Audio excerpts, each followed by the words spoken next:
빌립보서 4장 4절에서 7절입니다. 4절에서 7절. 저와 여러분이 한 목소리로 함께 읽지요. 시작. 주 안에서 항상 기뻐하라. 내가 다시 말하노니 기뻐하라. 너희 관용을 모든 사람에게 알게 하라. 주께서 가까우시니라. 아무것도 염려하지 말고 다만 모든 일에 기도와 간구로 너희 구할 것을 감사함으로 하나님께 아뢰라. 그리하면 모든 지각에 뛰어난 하나님의 평강이 그리스도 예수 안에서 너희 마음과 생각을 지키시리라. 아멘. 우리 보통 주보에 그 다음 주 금요성경 기도의 말씀 본문이랑 설교 제목이 나와요. 그런데 오늘 본문은 본래 있었던 본문이 아닙니다. 본래는 4장 1절에서 3절까지였는데 바뀌었어요. 4절부터 7절로. 여러분 잘 아시는 것처럼 제가 어머님 장례를 마치고 왔잖아요. 그런데 이 말씀을 준비하러 그 빌립보 4장 말씀에 들어가 보니까 1절에서 3절까지 말씀보다 4절 시작하면서 주 안에서 기뻐하라 라는 말씀이 제 마음에 확 와닿았어요. 그리고 이 말씀을 묵상하기 시작했고 그 말씀을 더 나누고 싶은 마음이 제 가운데 더 크게 되었습니다. 여러분, 기쁨이 무엇입니까? 제가 사전을 찾아보니까요. 세상 사전에는 기쁨이 뭐라고 되어 있냐면 기뻐하다, 즐거워하다, 대체 그 기쁨을 뭐라고 표현할 줄을 모르나 봐요. 그 기쁨이라는 단어를 찾으니까 기뻐함, 즐거워함, delight 이게 이렇게 나와 있더라고요. 그런데 성경에서 쓰인 구약 성경, 신약 성경에 쓰인 그 본래 원어 속에서의 기쁨이란 단어는 어떤 단어가 쓰였나 보니까요. 성경에 무려 130개가 넘는 다른 단어가 한국말로 표현될 때 또 영어로 번역될 때 기쁨으로 번역됐어요. 그러니까 기쁨은 그 자체로 기쁨이 아니고 다양한 다른 종류의 것들의 집합체를 기쁨으로 표현한 것입니다. 그래서 우리가 기쁨을 단순히 우리가 생각할 때는 웃을 일, 또 즐거운 일, 미소 지을 일 이렇게 생각하잖아요. 그래서 성경에서 기뻐하라 그러면 뭐 기뻐할 일이 있어야지, 웃을 일이 있어야지. 그리고서는 수동적으로 기다립니다. 기뻐지기를, 기뻐할 일이 있기를. 나는 예수님 잘 믿는 것 같은데 왜 내 안에 기뻐지지 않지? 기쁜 일이 안 생기지? 그것에 집중하면서 나는 믿는 자인데 왜 기쁨이 나에게 생각보다 많이 없을까? 그런 의아심을 아마 믿는 자라면 한두 번씩 다 해봤을 것 같아요. 그런데 성경에서 말하는 이 기쁨이라는 것은요, joy 혹은 rejoice라고 영어로는 번역됐지만 그 원어의 의미를 보면 마음의 평화, 만족, 유쾌함, 희망으로 차 있는 상태. 저를 한번 따라해 볼까요? 마음의 평화, 만족, 유쾌함, 희망으로 차 있는 상태. 네, 여러분 오늘 기쁘셨습니까? 라고 물어보면 내가 뭐 하하호호 할 일이 있었나? 이런 생각을 떠올릴지 몰라도 여러분 오늘 마음에 주님 말씀으로 인해서 주님 안에 거하는 것 때문에 평화가 있었습니까? 만족이 있었습니까? 유쾌함이 있었습니까? 희망과 소망으로 차 있었던 적이 있었습니까? 하고 물은다면 그건 그런데. 그러면 우리는 성경에서 말하는 그 기쁨에 더욱 가까이 있는 거죠. 그래서 오늘 4장 4절에 보면요. 처음부터 명령형이 나와요. 주 안에서 기뻐하라. 만일 이 기뻐하는 것이 우리가 노력하고 순종해서 되는 일이 아니면 명령형으로 쓰면 안 되죠. 기뻐졌으면 좋겠다. 기쁜 일이 생길 때는 네 마음도 즐거워했으면 좋겠다. 뭐 이렇게 소망하는 말로 되어야 되는데 주 안에서 기뻐하라 라고 명령형으로 얘기하고요. 내가 다시 말하노니 기뻐하라 하고 거듭 강조해서 명령형으로 얘기합니다. 그 얘기는 우리가 순종함으로 기뻐할 수 있다는 이야기입니다. 아까도 얘기했지만 기뻐하는 게 뭐라고요? 오늘 슬픈 일이 있는데 아니요 어머님 상담하고 온 사람이 기뻐하면 되겠어요? 그런데 여기서 말하는 기쁨은 그런 기쁨이 아니라고요. 무슨 기쁨이라고요? 주 안에서 기뻐하라고 명령하고 있어요. 그 얘기는 무엇이냐면 기뻐하지 못할 때, 다른 말로 하면 내 마음에서 평화가 사라졌을 때, 만족함을 잃어버렸을 때, 유쾌함이 사라졌을 때, 소망과 희망이 다 날아가 버렸을 때, 바로 그때 주 안으로 들어오라는 거예요. 할렐루야. 성령 안으로 들어와 거하라는 겁니다. 그러면 그 안에서 기쁨이 주어질 거라는 거예요. 주님 안에 거하게 될 때 주어지는 만족, 평화, 유쾌함, 희망과 소망 가운데 살게 되는 그 마음으로 가득 차 있는 상태로 변화되게 된다는 거예요. 할렐루야. 여러분 그것이 주 안에서 기뻐하라. 내가 다시 말하노니 기뻐하라 라고 말씀하신 이 말씀의 의미죠.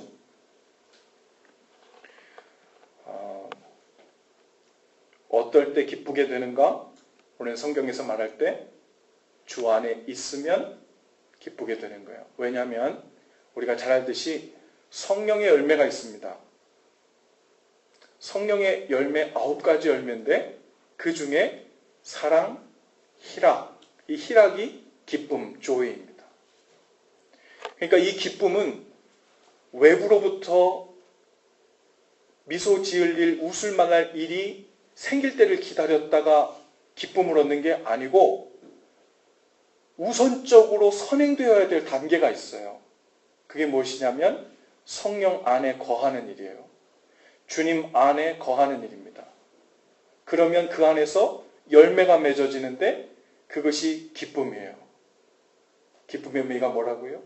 주님 안에 거하게 될 때 그 안에서 누려지는 평화, 만족함, 유쾌함, 희망과 소망으로 가득 차게 되는 일. 자, 이제 주님께서 우리에게 명령하십니다. 주 안에서 기뻐하라. 내가 다시 말하노니 기뻐하라. 이 이야기를 더 단축형으로 이야기하자면 뭐 하라고 명령하시는 거예요? 주 안에 거하라. 성령 안에 거하라. 그러면 기뻐질 것이다. 그러면 기뻐하라는 이 명령형이 수행될 것이다. 그 말씀을 오늘 하고 계신 거예요. 여러분의 기도 제목이 있죠.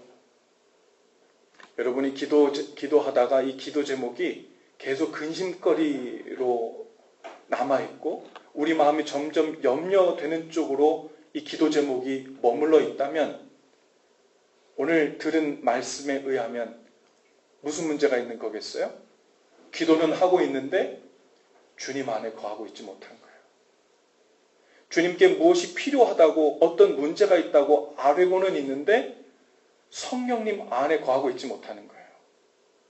그래서 평안을 잃어버린 겁니다. 주님께 아뢰놓고도 만족함이 없고 희망이 안 생기고 소망이 없고 불안함과 조급함이 마음에 생겨나는 거예요. 믿으면 기쁨이 생겨요. 왜냐하면 믿음으로 기도한다는 것은 주님 손에 맡겨드린다는 거고 다른 말로 하면 주님 안에 성령 안에 거하는 거예요. 그러면 그 안에서 주님을 신뢰함으로부터 오는 평화가 있습니다. 만족함이 있어요. 유쾌함이 있습니다. 희망과 소망이 생겨요. 이렇게 보자면 이 기쁨은 언제고 아무 때나 어디서든지 어떤 상황에서고 있어야 될 것입니다. 믿는 자들에게. 왜요? 슬픈 일이 있어도 이 안에는 주님 안에 거함으로 인한 평화가 있어야 돼요. 그렇죠? 만족함이 있고요. 주님을 소망으로 삼고 희망으로 삼는 마음은 우리의 감정의 변화와 상관없이 늘상 있어야 되는 거예요. 성경이 말하는 기쁨은 그런 기쁨이라고. 여러분, 이 기쁨을 추구하시고 구하실 수 있기를 바라요. 이 기쁨이 여러분 가운데서 떠나시지 않게 되기를 바랍니다. 말하자면 여러분 성령님 안에, 주 안에 머물러 있게 되기를 바랍니다. 그것이 가장 큰 복이에요. 여러분, 우리 상황은 아까 영선 형제 초반에 찬양 인도를 하면서 그런 이야기 했어요. 살다 보면 슬픈 일도 있고 기쁜 일도 있고 또 걱정되는 일도 있고 염려스러운 일도 있어요. 그런데 그것과 상관없이 그런 마음에 휘둘리며 계속 왔다 갔다 하는 게 정상은 아닙니다. 그런 일이 있을 수 있는 건 정상이에요. 하지만 믿는 자들에게 그런 기분이 일어나는 일 따라 사로잡히고 묶이고 머물러 있는 건 정상이 아니에요. 그런 일들은 우리에게 다양하게 일어날 수 있지만 주님은 우리에게 계속해서 주 안에서 기뻐하라고 하십니다. 항상 기뻐하라고 하십니다. 그 이야기는 주님 안에 머물러 있으라는 거죠. 고린도후서 6장 10절에 보니까요. 은혜 받은 자, 구원 받은 자들의 특징이 나와요. 거기에 뭐라고 하냐면 근심하는 자 같으나 항상 기뻐하고. 무슨 의미일까요? 저 사람 가만 보니까 근심스러운 일투성이야. 누가 생각해도 저런 일이 있고 저런 상황 가운데 둘러싸여 있으면 근심스러워야 되는데 근심하는 자 같으나 기뻐하고. 그 이야기는 사람들 앞에서는 얼굴 찡그리고 있다가 혼자 있을 때 가서 막 웃는다 이런 이야기가 아니에요. 심각하고 진지하고 어려운 일들이 주위에 있지만 그 마음은 주님 안에 거하고 성령 안에 거하는 것으로 평강이 있다는 겁니다. 만족함과 유쾌함과 소망과 희망으로 가득 차 있다는 거예요. 그것이 믿는 자, 은혜 안에 거하는 자, 구원받은 자의 특징이라고 이야기하고 있는 거예요. 근심이 있을 때 기쁨의 느낌이 나에게 어디선가 갑자기 번개처럼 내려오기를 기다리는 것은 믿는 자로서 기쁨이 무엇인지 모르는 사람입니다. 그냥 기분이 좋아지려고 하는 사람들은, 믿는 자들이 이 기쁨의 의미를 모르면 뭘 하려고 하겠어요? 난 요즘 좀 기쁨이 필요해. 맛있는 집 가가지고 오늘 불금인데 기도회 끝나고 와가지고 2차로 맛있는 거 좀 먹어야 되겠어. 얼굴에 미소가 지어지면 나 오늘 좀 기쁨이 있어. 믿는 자를 이렇게 좀 기뻐해야지. 그건 허무한 기쁨이에요. 그것도 일종의 즐거움이긴 하지만 지속되는 것이 아니고 속에서부터 우러나는 것이 아니에요. 감각적인 것이고 우리의 말초신경을 자극해서 미소를 일순간 지속시키는 그런 작용일 뿐이죠. 믿는 자들에게 오는 기쁨은 어디서부터 온다고요? 주님 안에 거할 때, 성령님 안에 거할 때. 오늘 여러분 주님 앞에 남았을 때 오늘 여러 근심스러운 기도 제목을 가지고 왔을지 몰라요. 염려되는 기도 제목을 가지고 나왔을지 모릅니다. 오늘 주님 앞에 아뢰 수 있기를 바랍니다. 오늘 6절에 7절에 보니까 오늘 그 기도 제목을 가지고 온 자들이 어떻게 기쁨으로 나아가는가에 대한 그 프로세스, 과정에 대해서 이렇게 이야기합니다. 6절, 7절 우리 잘 아는 말씀인데 다 같이 한번 읽어보죠. 시작. 아무것도 염려하지 말고 다만 모든 일에 기도와 간구로 너희 구할 것을 감사함으로 하나님께 아뢰라. 그리하면 모든 지각에 뛰어난 하나님의 평강이 그리스도 예수 안에서 너희 마음과 생각을 지키시리라. 아멘. 여러분, 염려스러운 일이 있는데, 근심스러운 일이 있는데 뭐 하래요? 아무것도 염려하지 말고 내려놓으라는 겁니다. 그 느낌 내려놓으라는 거예요. 다만 모든 일의 얘기는 그 근심스러운 일이 어떤 종류의 것이든 상관없이 다만 모든 일에 기도와 간구로 너희 구할 것을 감사함으로 하나님께 아뢰기만 하라는 거예요. 감사함으로 하나님께 아뢰기만 하라는 거예요. 그리고 주님께서 일단 들으시면 그러면 된 거예요. 그리하면 모든 지각에 뛰어난 하나님의 뭐가요? 평강이. 이 평강이 뭡니까? 기쁨이에요. 주님 안에서 누리는 기쁨이요. 그 기쁨이 그리스도 예수 안에서 너희 마음과 생각을 지키게 될 거다. 할렐루야. 어쩌면 우리는 주님 앞에 나와서 하나님 오늘 이 시급한 기도 제목이 속히 응답되고 이루어지기를 원합니다라는 마음이 첫 번째 마음처럼 클지 몰라요. 그런데 주님의 관심사는 미안하지만 그게 첫 번째가 아니에요. 기도하고 있는 우리 마음이 예수 안에서, 주 안에서, 성령 안에서 기쁨을 누리게 되는 평강의 마음으로 바뀌게 되고 주님으로 인해 만족하게 되고 주님께서 내 기도를 들으셨다는 믿음 때문에 소망과 희망으로 가득 차게 되는 우리 존재 자체를 먼저 변화시키는 일에 주님께서 첫 번째 관심이 있으십니다. 할렐루야. 그렇다고 하나님이 두 번째 관심이 없으시다는 이야기가 아니에요. 그것이 일단 되면 우리 영혼이 주 앞에서 삽니다. 할렐루야. 살아요. 제일 안타까운 것이 무엇이냐면 주님 앞에 울고불고 기도하고 간절히 매달리고 기도했는데 돌아오는 발걸음에 여전히 불안과 염려로 피골이 상접해서 사는 거예요. 기도 왜 했어요?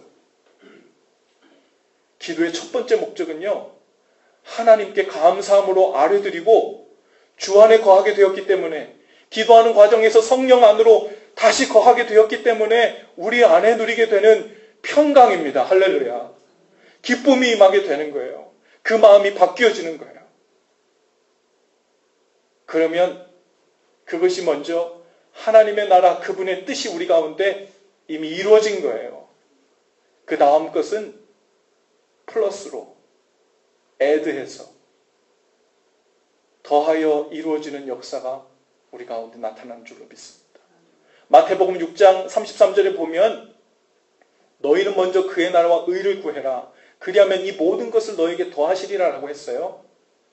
그런데 너희는 먼저 그의 나라와 의를 구해라 라는 이 말씀을 기도하는 사람 하면서 어쩌면 마음에 안 들을지도 몰라요. 나는 지금 발등에 불이 떨어진 걱정스러운 기도 제목이 있는데 이거 제쳐두고 주님의 나라 위해서 선교하고 교회가 잘 되고 영혼 구원하고 전도하고 이거 위해서 구원하는 건가?